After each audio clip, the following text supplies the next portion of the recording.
Idei évben 100 feletti csapat nevezett, és összesen 98 csapat indult el a Crochet robotika versenyen, több mint kétszer annyi csapat, mint a tavalyi évben. 4 regionális forduló előzte meg a döntőt, amit itt tartunk a házban. A legjobb 50 csapat itt versenyez most a hátunk mögött, a vonalkövetés a feladat.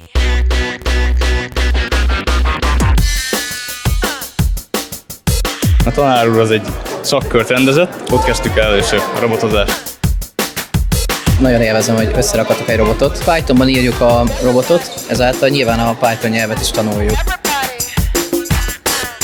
Mindig élvezem benne az izgalmat, hogy a robot néha kimegy a pályáról, és akkor milyen programokkal lehet visszahozni. Jó érzés, hogyha látod, hogy a programot sikerült. A legjobb általános iskolai és középiskolai csapat nevezhet a Robotex International nemzetközi versenyében, ahol Magyarországot képviselhetik.